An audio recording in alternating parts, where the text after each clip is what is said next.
Bismillahirrahmanirrahim. Assalamualaikum warahmatullahi wabarakatuh. Ya, Bapak Ibu sekalian, saya akan memberikan sebuah pengibasan yang telah saya dapat selama 4 hari di Blambangan terkait dengan kegiatan memberikan 7 jurus BK hebat. Dari hasil workshop yang kemarin saya dapat, diperoleh 7 jurus BK hebat. Apa aja 7 jurus itu? Yang pertama itu adalah kenali potensi. Dalam materi ini, guru dibekali kemampuan melakukan asesmen minat dan bakat. Gitu ya. Jadi murid secara sistematis dapat mengenali potensi diri yang diminati. Kemudian jurus BK yang kedua itu adalah kelola emosi. Kelola emosi ini merupakan bagian penting dari perkembangan sosial emosional murid. Diharapkan guru itu bisa mengenali masalah siswa, memahami apa yang siswa alami. Kemudian jurus yang ketiga itu adalah tumbuhkan resiliensi atau daya letih, menjadi bekal utama untuk murid menghadapi tantangan, tekanan, dan kegagalan dalam kehidupan belajar maupun sosial. Jurus yang keempat itu jaga konsistensi. Aspek ini menekankan pentingnya pembentukan kebiasaan positif yang berulang-ulang dan konsisten. Jurus yang kelima, jalin koneksi.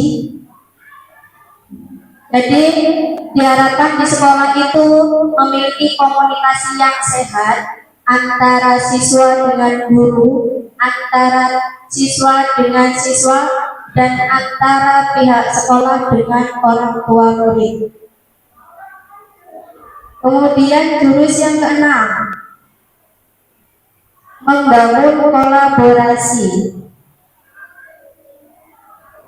Jadi guru perlu menjalin kerjasama dengan orang tua, tenaga pendidikan, dan komunitas sekitarnya.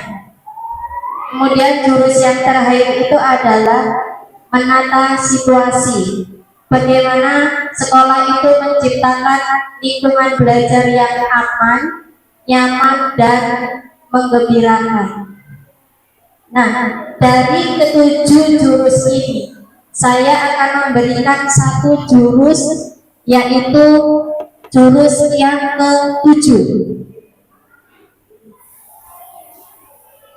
Ya, jadi saya akan memberikan materi tentang jurus yang ke-7. Kita bersama-sama bagaimana kita menata situasi atau menilai sekolah kita itu seperti apa. Apakah sekolah kita itu termasuk sekolah yang aman, nyaman, dan menggembirakan. Ya. Tapi sebelum itu kita refleksi dulu. Jadi kemarin saya dapat materi dan nyanyi lagu 7 jurus BK hebat. Bapak Ibu diharapkan untuk berdiri, kita nyanyikan bersama-sama.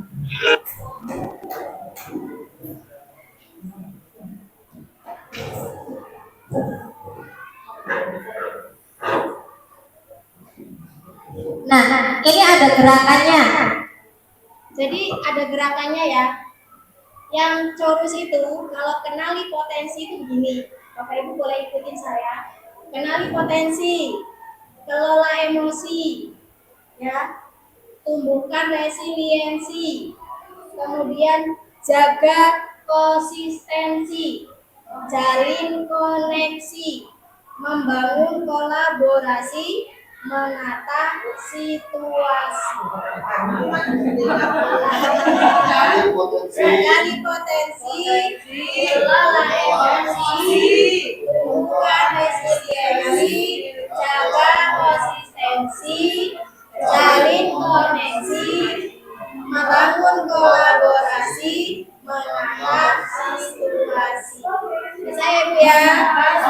Oke.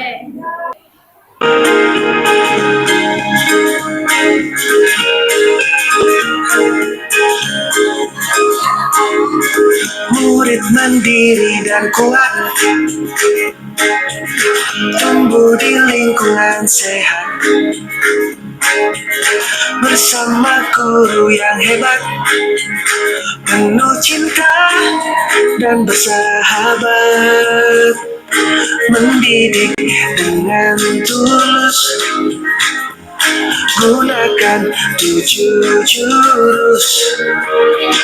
Kenali potensi, kelola emosi, tumbuhkan resiliensi, jaga konsistensi, menjalin koneksi, membangun kolaborasi, dan menata situasi.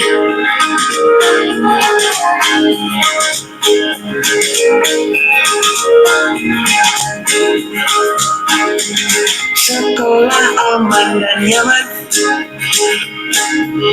dan juga menggembirakan,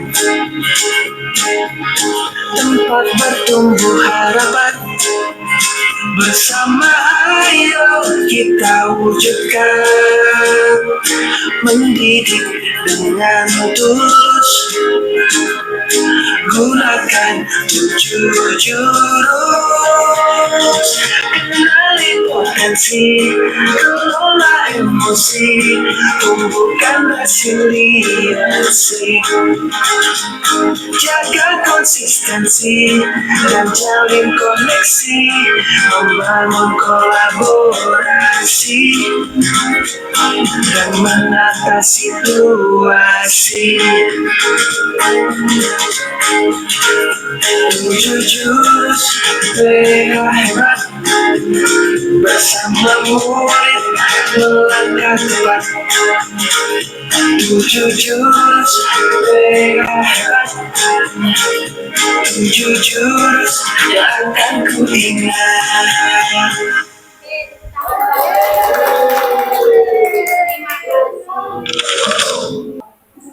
Oke, sekarang kita ke menuju jurus ketujuh, yaitu menata situasi. Dan tujuan dalam memberikan jurus ketujuh ini adalah supaya guru dapat mengoptimalkan peran seluruh ekosistem sekolah dalam menciptakan iklim sekolah yang aman, nyaman, dan menggembirakan.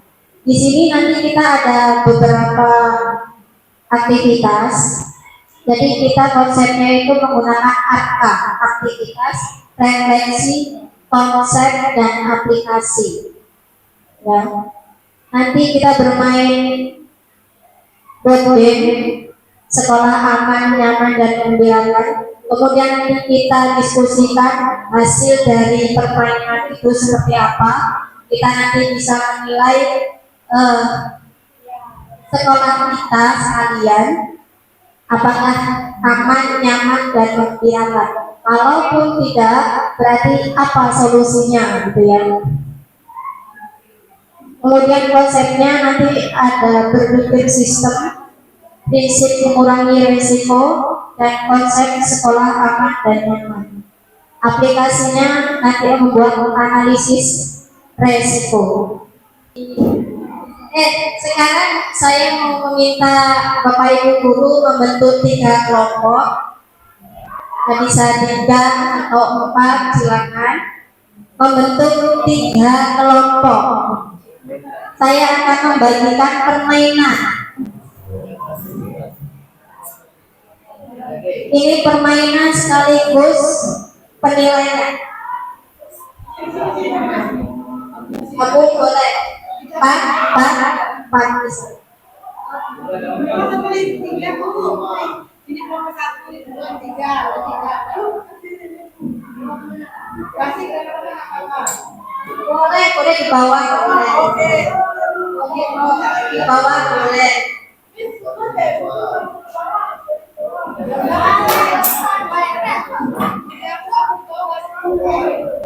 Ya, ini permainannya kayak kartu minum-minuman itu loh, obat tau nggak?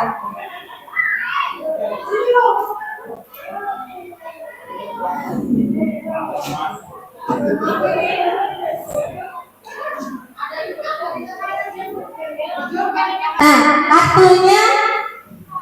kartunya silakan dipojok, kemudian berdirian. Boleh mau ke kanan dulu atau ke kiri dulu. Tidak dibagi. Jadi kayak ombeng Bu. Jadi gini.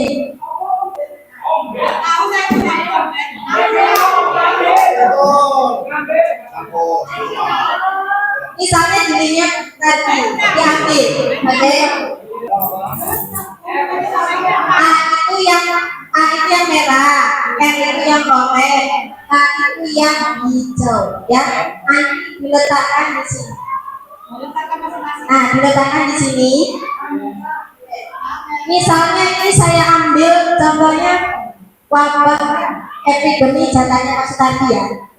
Nah, kita menilai sekolah kita, kira-kira ada wabah nggak? Kalau misalnya tadi dibuang, kalau misalnya ini termasuk di sekolah kita, dimasukkan ke yang merah, gitu, ya? Bisa dimengerti? Gimana? Contoh, gilirannya siapa ini? Isweli hijau, kegiatan pagi rutin yang positif. Ada nggak di sekolah? Ada, hijau ya, berarti dimasukkan ke yang hijau. Kalau nggak ada dibuang, nanti giliran. Terus seperti itu, ya. Nah, silakan. Kalau ada yang putih atau yang seperti ini datanya berarti dibuang. Tidak usah. Ada yang kosong dibuang. Nah, silakan dikerjakan permainannya sambil kita meraba sekolah kita seperti apa.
Bapak Ibu sudah selesai semuanya?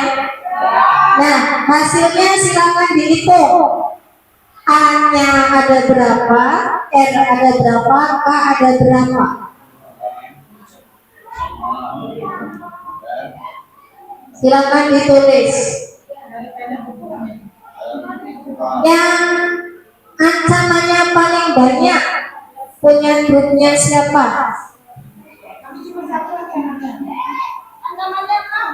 Ancamannya ada 6, punya Bapak ada berapa? 3. Saya ingin mendengarkan kenapa kok ancamannya ada 6. Apa aja di situ? Yang pertama, pengaruh budaya buruk dari media, polusi udara dan suara, hoax dan disinformasi, keterbatasan sumber daya, pemadaman listrik, gangguan infrastruktur, tekanan sosial ekonomi. Kalau yang hijau ada berapa? Ada 15. Yang hijau banyak lagi ada 15. Ya Pak, boleh dijelaskan? Apa ini tadi? Kayaknya kota aman ya. Kepala sekolah yang terbuka terhadap perubahan.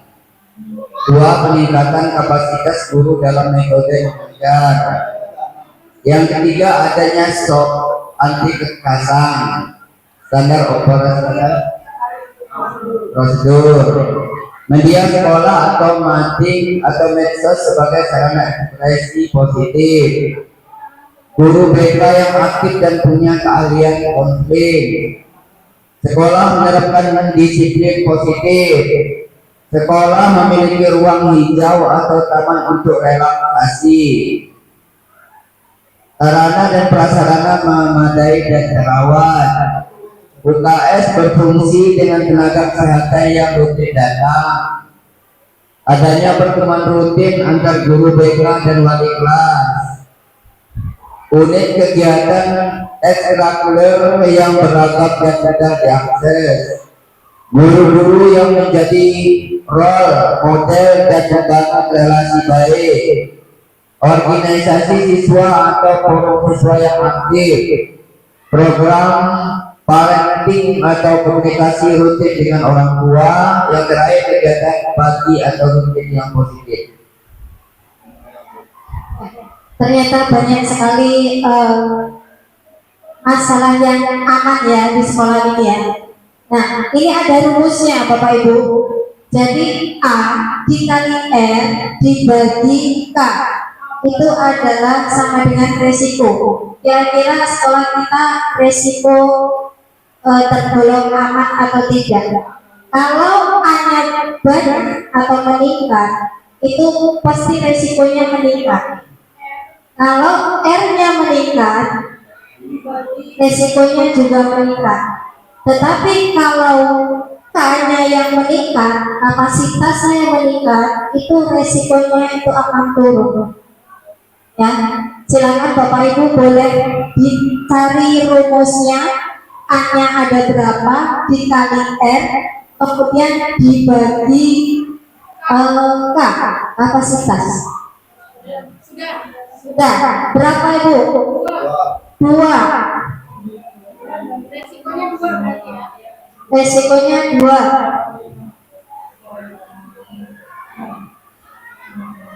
Apa?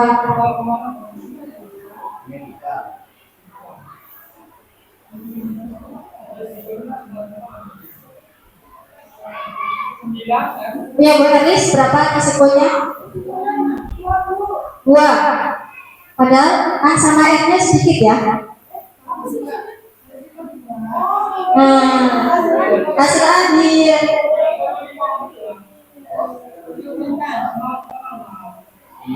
2 dibagi 15 0, ya. Sebuah sekolah itu dikatakan aman kalau dia di bawah 1 0. Nah, dilihat dari sini contoh dari bukunya Miss Welly, karena di untuk ancaman dan kerentanannya itu banyak ya, dibandingkan dengan punya Bapak Ibu yang lain itu dia lebih sedikit, makanya ini resikonya lebih tinggi, hasilnya 2. Jadi itu ya Bapak Ibu. Jadi ancaman itu adalah sesuatu yang tidak bisa dikendalikan. Ancaman itu dari luar. Kerentanan itu yang ada di dalam sekolah kita bisa dikendalikan. Itu karena akibat kurangnya wawasan, kurangnya kesadaran, kemudian keterampilan. Terus titik lemah yang perlu diperbaiki.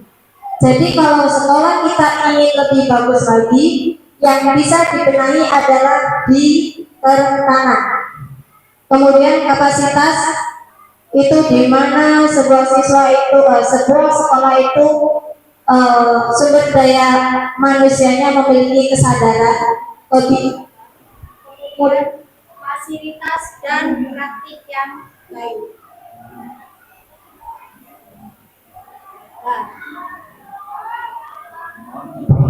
Jadi itu ya Bapak Ibu, dari sekian banyak bisa kita simpulkan sekolah kita sedikit aman ya, aman. Karena 0, banyak 0, kemudian dari 0. Kemudian aspek-aspek aman, nyaman dan menggembirakan. Ada beberapa aspek. Oh iya. Oh iya. Jadi itu tadi sudah kita simpulkan, boleh kembali ke tempatnya masing-masing.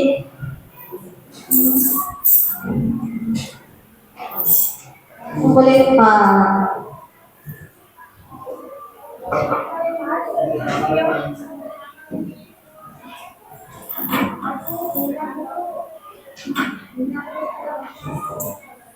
Kita es breaking lagi, mau?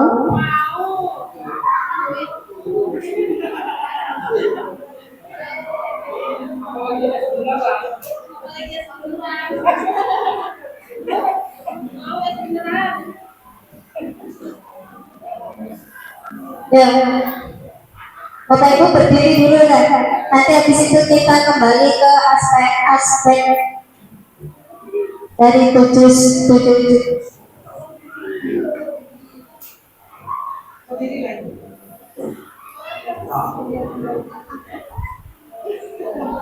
Jangan gini-gini makan.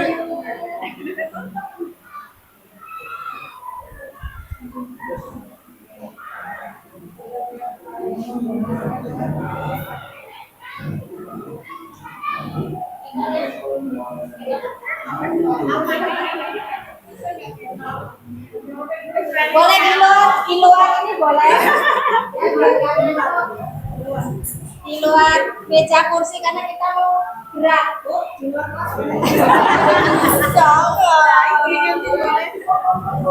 Sini boleh.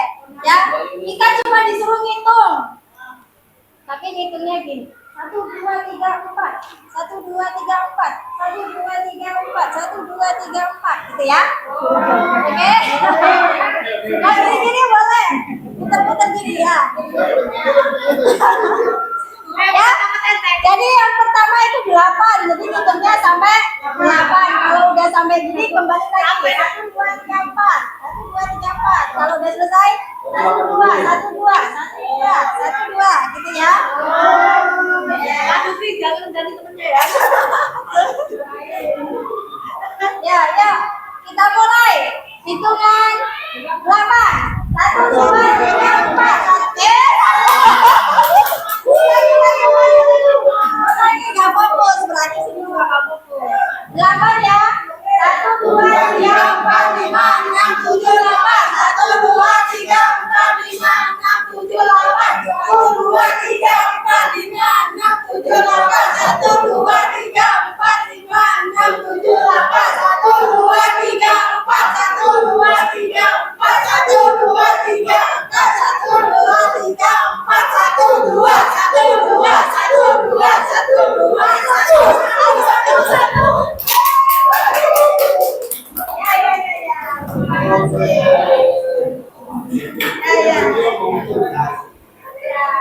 Mohon maaf ya Teh, lelah ya. Silakan diminum.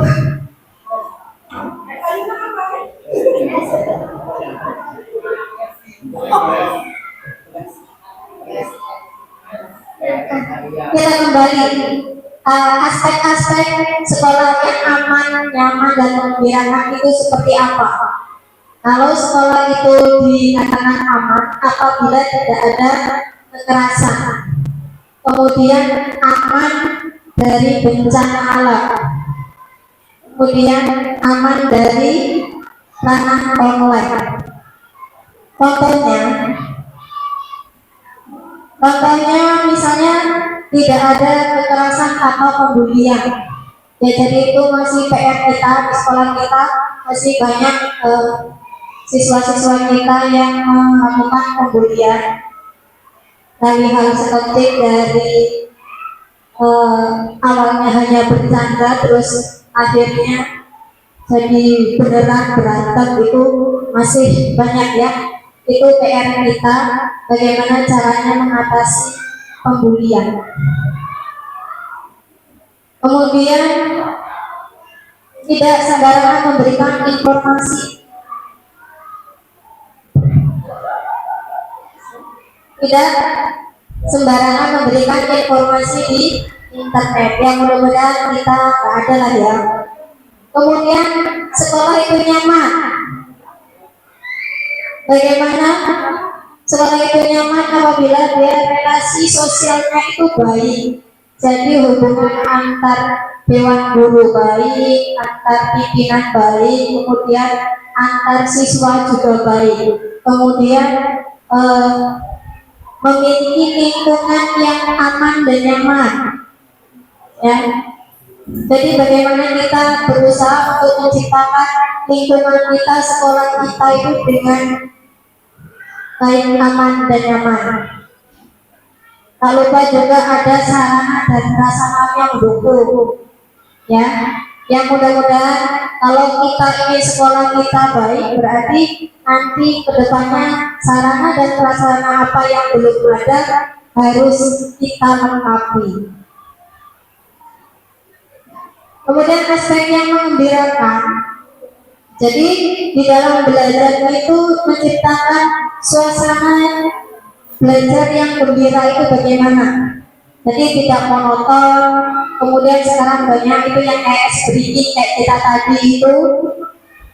Kemudian gembira dalam minat dan bakat. Dan yang terakhir adalah gembira dalam bermain.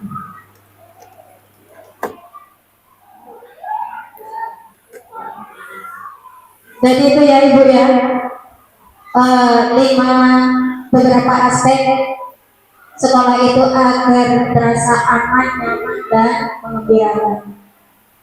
Kemudian ini ada 5 unsur berpikir sistem. 5 unsur berpikir sistem.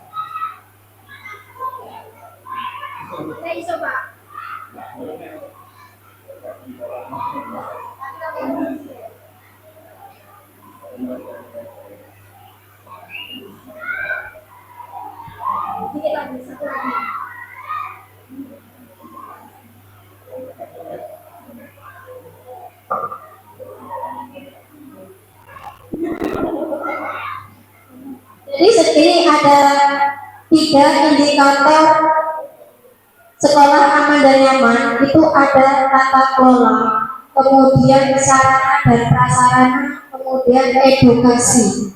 Tata kelola, sarana dan prasarana, dan edukasi.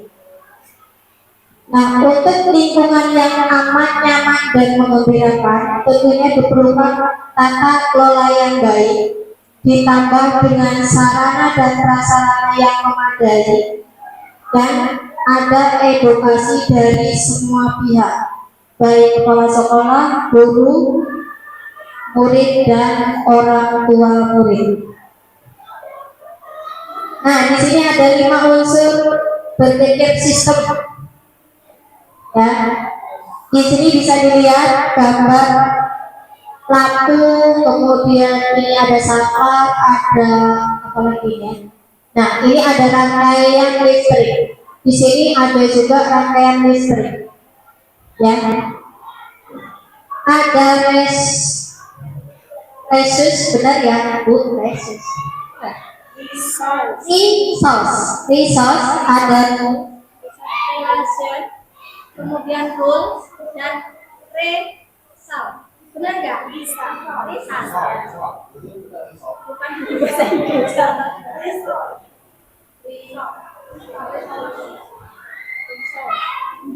Seperti halnya lampu, ya. Jadi kalau contoh sederhana biar lampu itu menyala, itu ada kabel, ada saklar, ada baterai yang full, ya. Kalau dia tidak ada rangkaian sumber daya, kemudian rules dari setiap peran itu dia memiliki peran. Setiap benda ini itu memiliki peran masing-masing dan fungsi masing-masing. Jadi kita bisa membayangkan, anggap aja itu sebuah sekolahan lah ya, memiliki peran dan fungsinya masing-masing.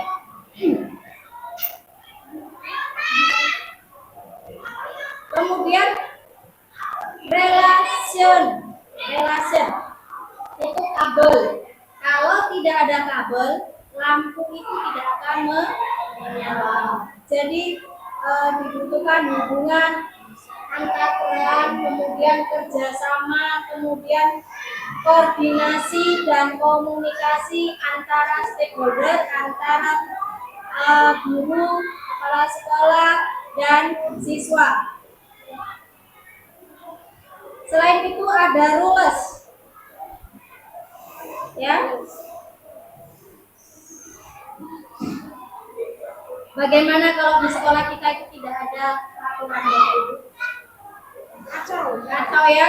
Nah, makanya ini jadi setiap unsur itu harus ada, termasuk rules, yaitu aturan. Kalau dari research, role, relation, kemudian rule-nya ini ada lengkap dan baik sesuai dengan peran dan fungsinya, hubungannya baik, aturannya juga baik, kebijakan, budaya dan norma yang baik, insya Allah untuk hasil dan dampak yang diperoleh itu akan baik juga. Ya, Bapak Ibu.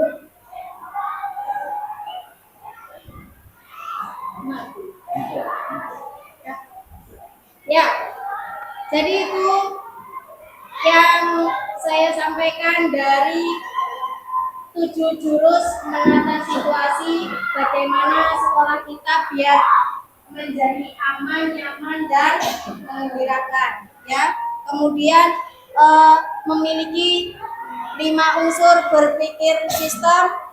Dari kelima ini mudah-mudahan kita sebagai guru bisa melaksanakan dengan baik peran dan fungsi kita masing-masing ya Bapak Ibu ya. Oke, ini sebenarnya ada untuk aplikasi pembuatan ini. Pola pikir kita tentang menata situasi ini ya, tentang sekolah. Tapi untuk ini kita cukupkan dulu di sini ya. Ibu akhiri, saya akhiri. Wassalamualaikum warahmatullahi wabarakatuh. Waalaikumsalam warahmatullahi wabarakatuh.